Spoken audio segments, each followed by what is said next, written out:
Just a few days after the state dropped the criminal charges against Scientology and the death of Lisa McPherson, a handful of picketers took to the streets of Clearwater to protest the decision.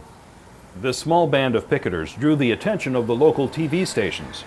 The TV stations drew the attention of Scientology. Well, you're from the church, right? That's right. Yeah. Scientology PR representatives Pat Jones and Al Butner are seen here talking to one of the TV crews.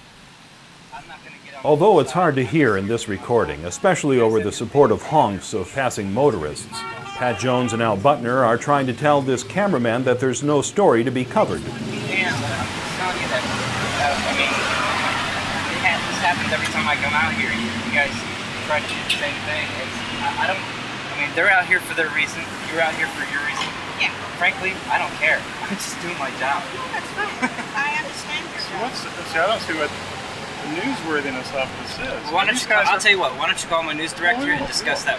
Well, look at this guy. He's just standing here with his video camera. Yeah. This is intimidation. No, it's fine. I'm doing my job. Okay.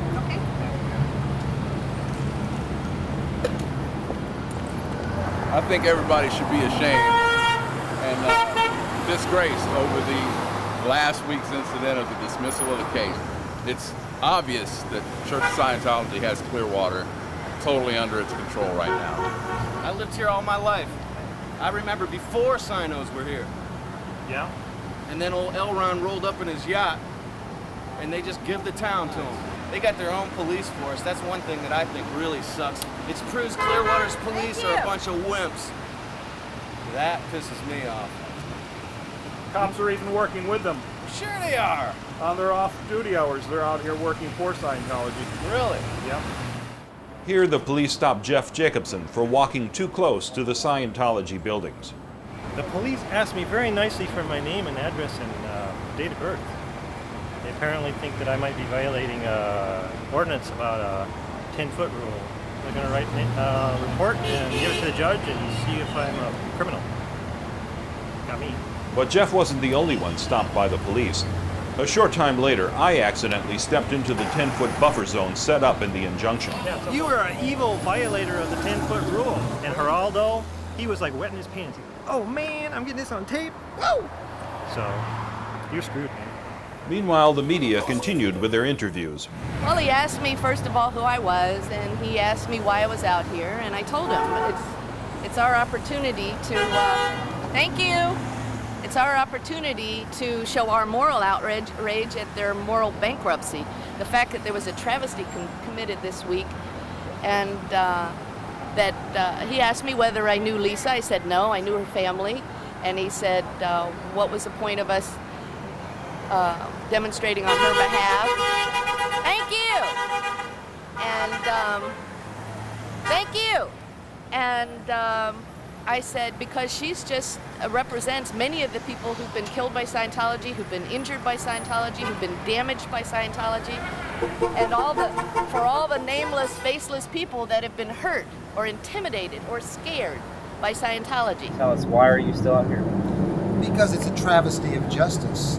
They murdered that girl, and they shouldn't be allowed to get away with it. I don't know what they did to Joan Woods. I have no idea. But they did something, and they have perverted justice. It's not okay. They're not going to get away with it. This is what she looked like after 17 days of Scientology helpful care, and rest and relaxation. Especially these insect bites here. I'm wondering what kind of insect could have done that. And these bruises. Some of them old, some of them new. Lisa didn't die a natural death.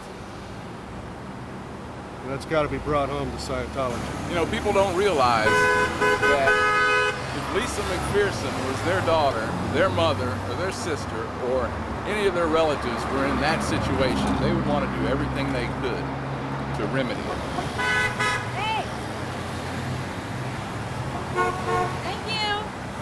I have a feeling if nobody does anything, there should be at least a couple of people out here to try and help the victims of the cult of Scientology. Thank you! Thank you! Thank you! Another good reason for picketing is you can kind of gauge what the public is thinking about. If you get a lot of horn honks and thumbs up, then you know there's a lot of people on your side. Immediately when we started picketing, the horns started honking. It's been that way ever since. Pretty cool.